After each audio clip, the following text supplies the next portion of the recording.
Cyber തട്ടിപ്പിലൂടെ കോടികൾ തട്ടിയെടുത്ത യുവതി യുവാക്കളുടെ പേരും ചിത്രങ്ങളുമാണ് ഇപ്പോൾ സോഷ്യൽ മീഡിയയിൽ വൈറലായിക്കൊണ്ടിരിക്കുന്നത്. നമ്മളെല്ലാവരും ആലോചിച്ചിട്ടുണ്ടാകും, എങ്ങനെയാണ് ഇത്തരം ഒരു വലിയൊരു തട്ടിപ്പിലേക്ക് നമ്മുടെ കേരളത്തിലുള്ള കോളേജിൽ പഠിക്കുന്ന കുട്ടികളടക്കം പെട്ടുപോയിട്ടുള്ളതെന്നുള്ളത്. പല ആളുകളും വിചാരിക്കുന്നുണ്ടാവും, ഇവരിത്രയും കോടികൾ തട്ടിയെടുത്ത് സുഖജീവിതം നയിച്ചു പോകുന്ന ആളുകളാണ്, അല്ലെങ്കിൽ വലിയൊരു സൈബർ മാഫിയ, സൈബർ തട്ടിപ്പ് മാഫിയയുടെ ആളുകളാണെന്നൊക്കെ. പക്ഷെ യഥാർത്ഥത്തിൽ ഇവരെല്ലാവരും അറിയാതെ ഈ കെണിയിൽ പെട്ടുപോയ ആളുകളാണ്. പലരുടെയും ചിത്രങ്ങളും വീഡിയോകളും സോഷ്യൽ മീഡിയയിലടക്കം മാധ്യമങ്ങളിലടക്കം കൊടുത്തു കാണുമ്പോൾ നമുക്കൊക്കെ സങ്കടം തോന്നാറുണ്ട്. നമ്മളുടെ അനുജന്മാരുടെയും അനിയത്തിമാരുടെയൊക്കെ പ്രായമുള്ള ആളുകളാണ് ഇവരെല്ലാവരും. ഇവർ ഈ തട്ടിപ്പിൽ അകപ്പെട്ടു പോകുന്നത് രാജ്യത്ത് നടക്കുന്ന പലതരത്തിലുള്ള സൈബർ തട്ടിപ്പുകാർ, സൈബർ തട്ടിപ്പുകൾക്ക് വേണ്ടി ഉപയോഗിക്കുന്ന മ്യൂൾ അക്കൗണ്ട്സ് എന്ന് പറയും. ഈ മ്യൂൾ അക്കൗണ്ട്സ് ഇതേപോലുള്ള ഈ പെട്ടുപോയിരിക്കുന്ന ആളുകളുടെ ബാങ്ക് അക്കൗണ്ടുകൾ ഉപയോഗിച്ചാണ് തട്ടിപ്പുകൾ നടത്തുന്നത്. അപ്പോൾ പാർട്ട് ടൈം ജോലി എന്ന് പറഞ്ഞുകൊണ്ട് ഓൺലൈനിൽ ഒരുപാട് പരസ്യങ്ങൾ കാണാൻ പറ്റും. അതല്ലെങ്കിൽ നിങ്ങളുടെ ബാങ്ക് അക്കൗണ്ടുകൾ റെൻറ്റിന് നൽകിക്കഴിഞ്ഞാൽ മാസം അല്ലെങ്കിൽ ഡെയിലി നിങ്ങൾക്ക് നല്ല പണം സമ്പാദിക്കാമെന്ന് പറഞ്ഞ പരസ്യങ്ങൾ, ഗെയിമിംഗ് അക്കൗണ്ടുകൾക്ക്, ഗെയിമിംഗ് കമ്പനികൾക്ക് വേണ്ടിയിട്ട് നിങ്ങളുടെ ബാങ്ക് അക്കൗണ്ടുകൾ കൊടുത്തു കഴിഞ്ഞാൽ നിങ്ങൾക്ക് പണം സമ്പാദിക്കാമെന്ന് ഒരുപാട് പരസ്യങ്ങളും വാഗ്ദാനങ്ങളും നിങ്ങൾക്ക് ഓൺലൈനിൽ കാണാം. ചിലപ്പോൾ നിങ്ങളുടെ സുഹൃത്തുക്കളോ ബന്ധുക്കളോ ആയിരിക്കാം ഇത്തരം ഒരു ഓഫറുമായി നിങ്ങളുടെ അടുത്ത് വരുന്നത്.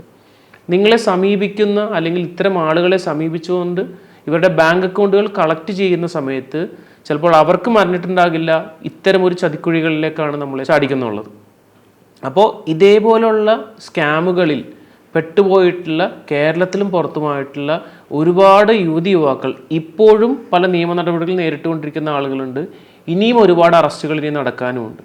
അപ്പോൾ നമുക്കറിയാം, ഒരാളുടെ പണം നഷ്ടപ്പെട്ട് അവർ പോലീസിലോ നാഷണൽ സൈബർ ക്രൈമിലോ പരാതി കൊടുത്തു കഴിഞ്ഞാൽ ഏത് അക്കൗണ്ടിലേക്കാണ് ഇത്തരം പണം പോയിട്ടുള്ളതെന്നുള്ളതാണ് ആദ്യമേ പോലീസ് നോക്കുന്നത്.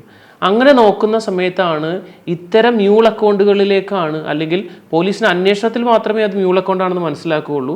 ആദ്യം ഈ പണം പോയിരിക്കുന്ന അക്കൗണ്ടിൻ്റെ ഉടമയായിരിക്കും പോലീസ് ആദ്യമേ പിടിക്കുന്നത്.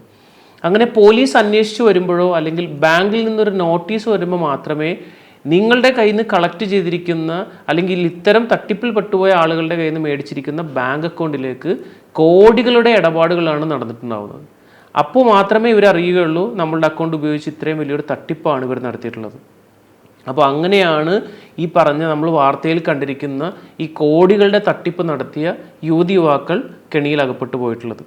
അപ്പോൾ നമ്മളുടെ കുടുംബത്തിലാണെങ്കിലും നമ്മൾ അറിയുന്ന ആളുകൾക്കാണെങ്കിലും പറഞ്ഞു കൊടുക്കേണ്ട ഒരു കാര്യം, നമ്മളുടെ ബാങ്ക് അക്കൗണ്ടിൽ എന്ത് ട്രാൻസാക്ഷൻ നടന്നാലും, അതിപ്പോൾ ഒരു 100 രൂപ ട്രാൻസാക്ഷൻ ആണെങ്കിലും കോടികളുടെ ട്രാൻസാക്ഷൻ ആണെങ്കിലും അതിനെല്ലാത്തിനും ഉത്തരവാദി നമ്മളായിരിക്കും.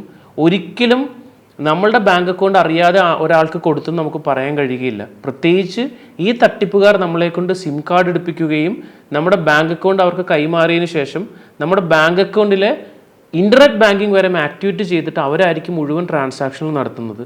ഒരു SMS പോലും, ഒരു ട്രാൻസാക്ഷൻ്റെ വിവരങ്ങൾ പോലും, സ്റ്റേറ്റ്മെൻറ്റ് പോലും നമ്മൾക്ക് ആർക്കും കിട്ടില്ല.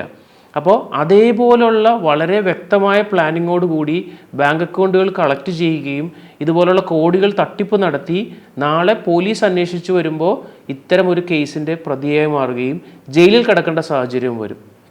അതിൽ ഏതെങ്കിലും ഒരു ചെറിയ കേസ് മാത്രമായിരിക്കില്ല നമുക്ക് വരുന്നത്. രാജ്യത്ത് നടക്കുന്ന ഇത്രയും വലിയ ഇടപാടുകളുടെ എല്ലാത്തിൻ്റെയും പരാതി ആരൊക്കെ കൊടുത്തിട്ടുണ്ടോ ഓരോ പോലീസ് സ്റ്റേഷനുകളും ഓരോ സംസ്ഥാനത്തും ഇത്തരം ക്രൈം കേസ് രജിസ്റ്റർ ചെയ്യപ്പെടുകയും അതിനനുസരിച്ച് നമ്മൾ ജീവിതകാലം മൊത്തം ഇതിൻ്റെ നിയമ നടപടിയുമായി മുന്നോട്ട് പോകേണ്ടി വരും. അവിടെ തന്നെ നമുക്ക് സംഭവിക്കുന്നത്, നമ്മളുടെ കുടുംബമാണെങ്കിലും നമ്മൾ സമ്പാദിച്ചതാണെങ്കിലും ജീവിതകാലം മൊത്തം നമ്മൾ ഇതാക്കി കഴിഞ്ഞ പോലെ ഒരിക്കലും നമ്മൾക്ക് ആ കടം തീർക്കാനും കഴിയില്ല. അപ്പോൾ വലിയൊരു കുറ്റവാളിയായി മുദ്രകുത്തുന്നതിൻ്റെ ഒപ്പം തന്നെ വലിയ സാമ്പത്തിക നഷ്ടവും അതല്ലാതെ നമ്മൾ സമൂഹത്തിൽ വലിയൊരു ഇതായിട്ട് നമ്മൾ ആവുകയും ചെയ്യും.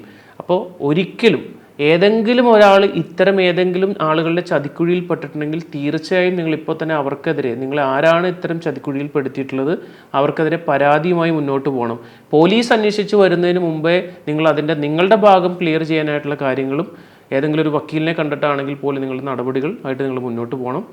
അതുപോലെ തന്നെ സാമ്പത്തികമായിട്ടുള്ള ഏതെങ്കിലും ഫൈനാൻഷ്യൽ ക്രൈമുമായി ബന്ധപ്പെട്ട് നിങ്ങളുടെ പരാതികൾ 1930 വിളിച്ച് രജിസ്റ്റർ ചെയ്യുക.